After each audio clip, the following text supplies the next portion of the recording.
Armsad sõbrad, kätte on jõudnud palmipuude püha. Me astume suurde nädalasse, meie issanda ja õnnistegija Jeesuse Kristuse kannatuste, surma ja ülestõusmise nädalasse. Ma tahan alustada seda tänast mõtisklust luuleridadega, mida ma juhtumisi lugema sattusin ja mis pärinevad ühelt autorilt, kelle nimetamine siinkohal tuleb teile ehk ootamatusena, kuna teda peetakse tavaliselt ateistiks, jumalavastaseks, lausa kommunistiks. Selle juurde ma ehk tulen mõnevõrra tagasi. Tema nimi on või oli Bertolt Brecht.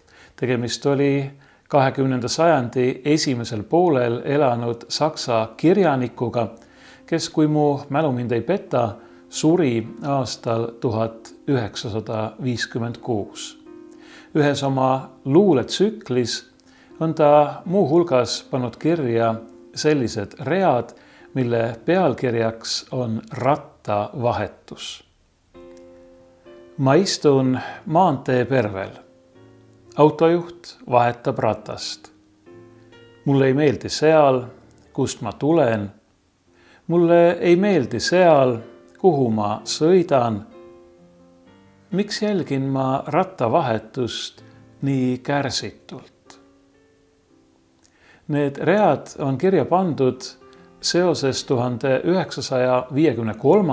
aastal Ida-Saksamaal, peamiselt vist Berliinis toimunud rahvarahutustega või ülestõusuga, mille suhtes Brechtil olid kahetised tunded. Ühelt poolt ta süüdistas ülestõusus fašistlikke elemente ja avaldas toetust valitsusele, mitte ainult Ida-Saksa, vaid ka Nõukogude valitsusele, kes oma tankide abil selle ülestõusu peagi summutas.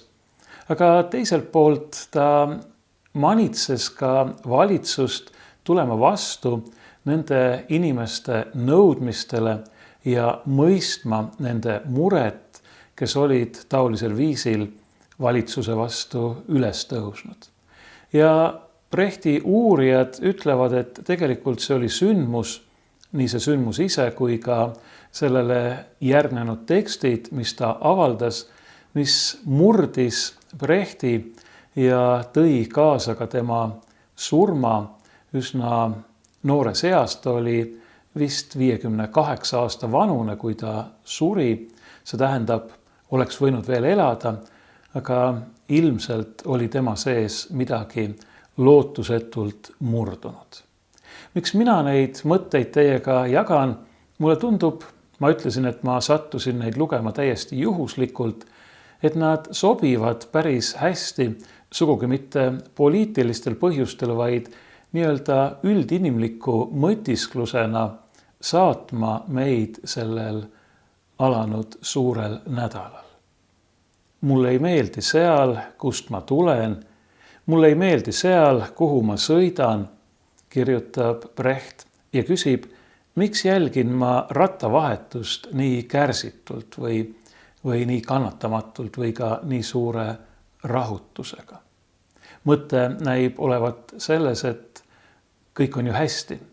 Kuna mulle ei meeldi seal, kust ma tulen, mulle ei meeldi seal, kuhu ma lähen, siis ongi hea, et ratast on vaja vahetada, võtku see rattavahetus ometi võimalikult kauem aega, sest ma ei pea olema üheski sellises kohas, kus ma ei tahaks olla.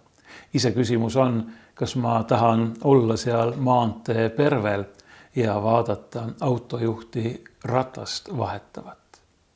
Miks need mõtted minu arvates sobivad sellesse suure nädala algusesse? Sellepärast, et suur nädal kutsub meid esitama endale Jumala ja oma südametunnistuse ees neid inimese kõige olulisemaid, kõige tähtsamaid, möödapääsmatult tähtsaid küsimusi, nagu kust ma tulen või kust ma olen tulemas, kuhu ma olen minemas ja kus ma praegu olen. Milline on minu olukord, minu elu seis ja minu enda seis praegu sellel hetkel. Ja kindlasti võime küsida ka seda, et kas ma tahan olla seal, kus ma parajasti olen, või tahaksin ma olla kuskil mujal. Kas ma tahan tõeliselt jõuda sinna, kuhu ma olen teel, kas mu suund on õige või peaksin ma minema kuhugi hoopis mujale. Ma tulen korraks tagasi Bertolt Brechti väidetava ateismi juurde. Ta oli pärit tegelikult väga usklikust perekonnast. Üks tema vanematest isa minu mäletamist mööda oli katoliiklane, ema protestant. Ta kasvas üles saades üsna põhjaliku usulise hariduse ja mingil kombel kajastub see ka tema teostes. Tema ateism oli aga eeskätt kriitiline suhtumine kirikusse ja me teame, et kuna kirik ühelt poolt Kristuse püha ihuna koosneb patustest inimestest, siis küllap kirik institutsioonina vääribki aeg-ajalt vähem või rohkem kriitikat. Tõsi küll, minu arvates ei tähenda see, et kirikust tuleks lahti öelda, vaid vastupidi, mõistes, et me kõik kristlastena oleme kiriku liikmed ja kirik on meie vaimulik ema, tuleb töötada tema heaks, tema ülesehitamiseks. Aga teiselt poolt oli Brechti väidetav ateism seotud tegelikult hirmuga. Hirmuga selle ees, mis saab pärast surma, mis temast saab. Hirmuga eeskätt Jumala kohtu ja igavese karistuse, igavese hukkamõistu ees. Ja tundub, et kõige lihtsam lahendus oli tema jaoks selle kõige eitamine. Ütlemine või näo tegemine, et seda kõike ei ole olemas ja siis ei ole ka probleemi. Ma olen kuskilt lugenud, et Brecht nõudis, et kui ta sureb, siis tuleb ta matta metallist kirstu, selleks, et ussid tema kehale ligi ei pääseks. Ma arvan, et ka selles on tegelikult alateadlik hirm selle ees, mis tuleb pärast surma. Soov sellele mitte mõelda või õigemini sellest otsustavalt lahti ütelda. Aga me teame ka, et see ei aita. Ka nende küsimuste eest põgenemine, mida ma ennist nimetasin. Kust me oleme tulemas, kuhu me oleme välja jõudnud, kuhu me oleme teel, kas meie suund on õige, kas see, kuidas me oma elu elame, on õige. Need küsimused, nende küsimuste eest ei tohi püüda põgeneda, neid ei tohi püüda summutada, sest ühel hetkel me peame neile niikuinii vastust andma, sest Jumala kohus ja see, mis on pärast surma, tuleb ka meie jaoks. Laskume ennast matta või metallist kirstu. Niisiis, ma kutsun teid mõtisklema kõige selle üle ja miks mitte laskma ennast kanda nendel nii vastuolulise kirjaniku Bertolt Brechti ridadel. Ma istun maantee pervel, autojuht vahetab ratast. Mulle ei meeldi seal, kust ma tulen. Mulle ei meeldi seal, kuhu ma sõidan. Miks jälgin ma rattavahetust nii kärsitult? Aga see ei ole kahtlemata ainus tekst, mida ma tahan teile täna palmipuude pühal suurde nädalasse kaasa anda. Ma loen ka meie tänase evangeeliumi teksti, mille me leiame Johannese evangeeliumi 12. peatükist. Järgmisel päeval kuulis pühadeks kogunenud suur rahva hulk, et Jeesus tuleb Jeruusalemma. Ja palmipuude oksi võttes läks rahvas välja talle vastu ja hüüdis: Hosanna, õnnistatud olgu, kes tuleb Issanda nimel, Iisraeli kuningas. Aga Jeesus leidis eeslisälu ning istus selle selga, nõnda nagu on kirjutatud: ära karda, Sioni tütar, ennäe, su kuningas tuleb sulle eeslisälu seljas istudes. Esialgu ta jüngrid ei mõistnud seda, aga kui Jeesus oli kirgastatud, siis tuli neile meelde, et see oli kirjutatud tema kohta ja et nad temale seda olid teinud. Siis andis Jeesusest tunnistust rahva hulk, kes oli tema juures, kui ta Laatsaruse hauast välja hüüdis ja tema surnuist üles äratas. Just seepärast rahva hulk tuligi talle vastu, et ta kuulis teda olevat teinud selle tunnustähe. Variserid ütlesid nüüd üksteisele, eks te näe, et ei saavuta midagi. Vaata, kogu maailm jookseb tema järele. Aga nende seas, kes olid pühadeks üles tulnud Jumalat kummardama, olid mõned kreeklased. Need tulid Filippuse juurde, kes oli pärit Galilea Betsaidast ja palusid teda, Isand, me tahame Jeesust näha. Filippus tuli ja ütles seda Andreasele. Andreas ja Filippus tulid ja ütlesid seda Jeesusele. Aga Jeesus ütles neile, tund on tulnud, et inimese poeg kirgastataks. Tõesti, tõesti, ma ütlen teile, kui nisuiva ei lange maasse ega sure, siis see jääb üksi. Aga kui see sureb, siis see kannab palju vilja. See meie evangeelium, palmipuude püha evangeelium sel aastal koosneb õige mitmest osast või olulisest punktist ja ma tahan neid teile ka veidikene seletada ükshaaval. Seda, mis minu arvates on oluline esile tuues. Kõigepealt, ja ma alustan juba kõige esimesest salmist, me kuulsime, järgmisel päeval kuulis pühadeks kogunenud suur rahva hulk, et Jeesus tuleb Jeruusalemma. Järgmisel päeval millest? Kui me loeme Johannese evangeeliumi, siis me näeme, et eelmisel päeval oli Jeesus olnud külas oma sõbral Laatsarusel, kelle ta oli surnuist üles äratanud, ja tolle õdedel Martal ja Maarjal, ning Maarja oli võidnud tema jalgu kallihinnalise salviga. Sellega oli ta pälvinud Juuda pahameele. Juudas oli jüngrite kukruhoidja ja ütles, et selle salvi oleks võinud maha müüa suure hulga raha eest ja selle rahaga kas või vaeseid aidata, aga tema, näed, raiskab seda jalgade salvimiseks. Jeesus käskis selle peale Juudal Maarja rahule jätta ja vihjas, et see salvimine viitab ette tema matmisele. Võime siis öelda ka tema surmale ja matmisele.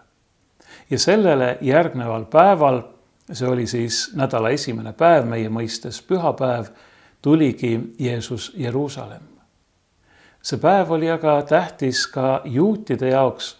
Tulemas oli paasapüha ja sellel päeval, kui Jeesus tuli Jeruusalemma, pidid juudi pered valima välja need talled, keda paasapühal ohverdati, ehk siis paasatalle.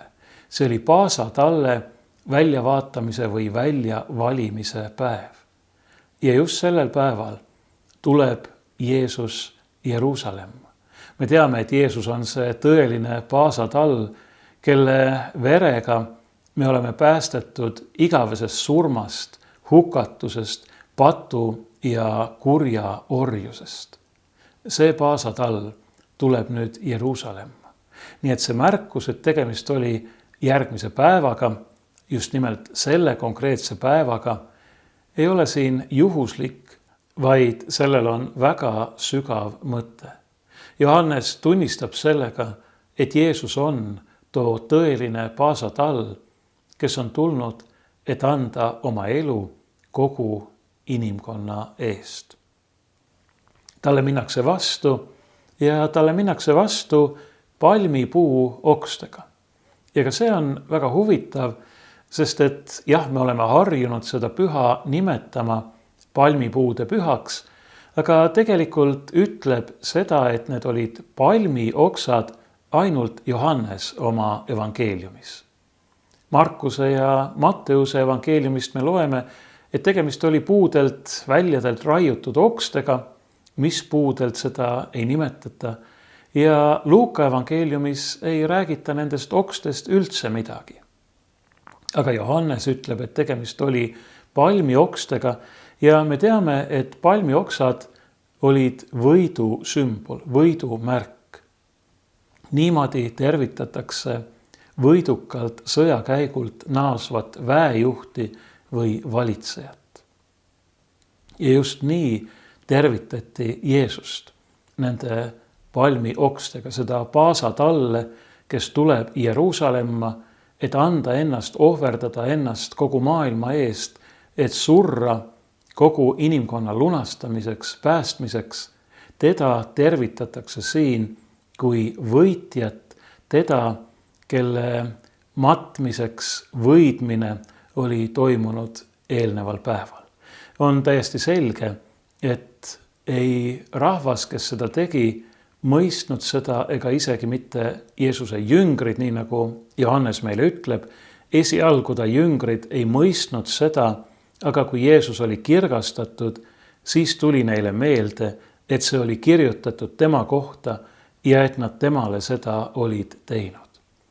See, mis oli kirjutatud, oli prohvet Sakaaria sõna: ära karda, Sioni tütar, ennäe, su kuningas tuleb eeslisälu seljas istudes. Jeesus teadis seda prohveti sõna, ta leidis eesli, istus selle selga ja sõitis Jeruusalemma kui võidukas kuningas, aga mitte selline kuningas, kes tuleb teisi alla heitma, vaid selline kuningas, kes tuleb iseennast alandades, ennast kõikide teiste eest andma selleks, et võidutseda, nagu juba öeldud, patu, kurja, surma ja igavese hukatuse üle. Selline kuningas on Jeesus mitte teiste verega, vaid omaenda verd valades. Ta on kogu maailma lunastanud. See, mida Johannes nimetab Jeesuse kirgastamiseks, see ongi tema kannatus, tema ristisurm, tema matmine ja muidugi ka tema ülestõusmine surnuist. Surnuist ülestõusmisest andsid tunnistust ka need inimesed, kes olid Jeesuse juures. Aga nad andsid tunnistust Laatsaruse surnuist üles äratamisest. Sest sellest, et Jeesus peab surema ja et ta surnuist üles tõuseb, ei teadnud nad veel midagi. Aga meie teame. Ja nii me näeme ka Laatsaruse surnuist üles äratamises eeskätt tunnustähte, mis kõneleb meile Jeesuse meelevallast elu ja surma üle ja ka tema tahtest, tema armastusest, millega ta on tulnud, et ennast meie eest andes võita ära ka meie surm, tuua ka meile uus ja igavene elu. Paraku mitte kõik ei tervitanud Jeesust rõõmuga. Meile öeldakse, et variserid ütlesid nüüd üksteisele: eks te näe, et te ei saavuta midagi. Vaata, kogu maailm jookseb tema järele. Nad olid teinud ju juba otsuse Jeesus hukata, Jeesus vahistada. Oli neid, kes kahtlesid, kas Jeesus üldse tuleb pühadeks Jeruusalemma. Aga nüüd nad näevad, et Jeesuse kinnivõtmisest vähemalt avalikult ei tule mitte midagi välja, sest kogu maailm jookseb tema järele. Nii suur on vaimustus tema vastuvõtmisel. Me muidugi teame, et variserid eksisid siin mitmes mõttes. Nad eksisid oma hinnanguga Jeesusele, nad oleksid võinud temasse uskuda, ta vastu võtta, samuti tema jüngriteks ja seeläbi Jumala lasteks saada. Nad ei teinud seda, aga nad hindasid valesti ka rahva meeleolusid, sest paraku juhtus peagi nii, et rahva suhtumine muutus ja selle asemel, et hõisata Jeesusele kui kuningale, karjusid nad: meil ei ole kuningat, meil on keiser, lööda risti. See juhtus vaid mõne päeva pärast. kogu maailm jookseb tema järele, teate, see ei tähenda midagi. Massid, see, keda nemad järgivad või pooldavad, see ei määra seda, kellel on õigus, kus on tõde. See on väga oluline õppetund meile kõigile. Jah, vahel võib olla nii, et kui me läheme suure rahva hulgaga kaasa, siis me oleme õigel teel. Aga paraku kinnitab elu ja ka inimkonna ajalugu pigem siiski vastupidist. Tulen jälle tagasi nende mõtisklusridade juurde, millega ma alustasin. Meil tasub ikka jälle küsida, kust me oleme tulemas, kus me oleme praegu ja kuhu me oleme teel. Sellel hetkel võisid variserid ütelda, et kogu maailm jookseb Jeesuse järele, aga me teame, et varsti nad enam ei jooksnud. Me teame, et seda oli juhtunud varemgi. Näiteks siis, kui Jeesus oli toitnud 5000 meest ja kui ta pärast kõneles endast kui tõelisest taevast alla tulnud eluleivast, läksid 1000 inimesed tema juurest ära, nii et viimaks pidi ta isegi neilt 12 küsima, kas teiegi tahate lahkuda. Aga jah, sellel hetkel oli Jeesusel palju austajaid ja järgijaid. Ja tõepoolest võime öelda, et kogu maailm, sest nende hulgas, kes olid pühadeks üles tulnud Jumalat kummardama, olid mõned kreeklased ja need tulid nüüd ühe Jeesuse jüngri Filippuse juurde ja palusid teda, isand, me tahame Jeesust näha. Filippus läks kõigepealt Andrease juurde, siis nad läksid koos Jeesuse juurde, rääkisid selle jutu edasi. Seda, kas need kreeklased tõesti Jeesusega kohtusid, Johannes meile ei ütle. Ta ütleb hoopis, mida Jeesus selle peale kostis. Jeesus ütles, tund on tulnud, et inimese poeg kirgastataks. Nüüd on see aeg käes. Tuletage meelde, mida ma teile ütlesin selle kirgastamise kohta. Jeesus peab selle all eeskätt silmas oma kannatusi ja surma ja muidugi ka neile järgnenud ülestõusmist. Ta ütleb siinsamas Johannese evangeeliumi 12. peatükis veidi hiljem, kui mind maa pealt ülendatakse, siis tõmban ma kõik enese juurde. Kui mind ülendatakse ja selle ülendamise all pidas ta silmas enda ülendamist risti puule. Selleks oli ta tulnud, et saada ülendatud selles suurimas mõeldavas alanduses. Sest ta tuli, et anda ennast kõikide eest, ohvritallena, tõelise paasatallena, et meil tema vere läbi oleks igavene elu. Jeesus võrdleb ennast nisuivaga, mis kui see ei lange maasse ega sure, jääb üksi, aga kui see sureb, siis kannab palju vilja. See on ilus ja ma usun meile kõigile mõistetav võrdpilt. Tõesti, me peame panema seemne mulda, et sellest võiks võrsuda uus vili. Teistmoodi ei saa.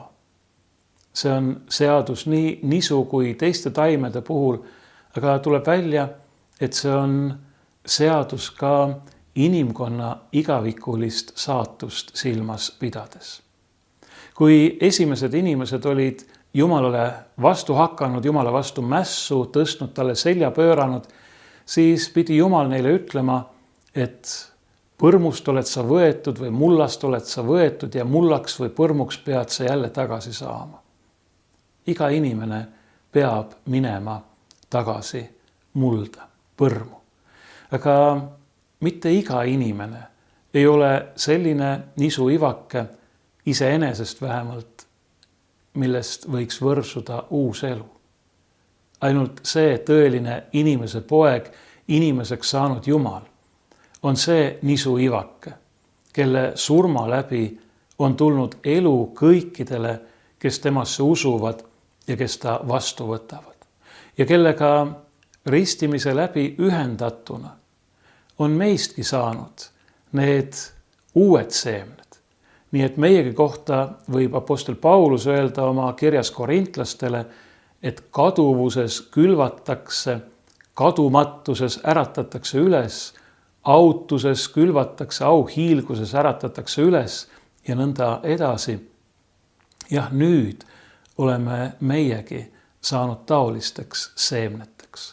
Kui me sureme, siis sellega mitte ei lõppe kõik. Me ei pea kõike seda, mis tuleb pärast surma, endale eitama, hirmus selle pärast, mis tuleb. Nii nagu Bertolt Brecht, keda ma ennist teile kirjeldasin, vaid me võime teada, et see, mis tuleb, on Jumala käes, nii nagu meiegi oleme Jumala käes.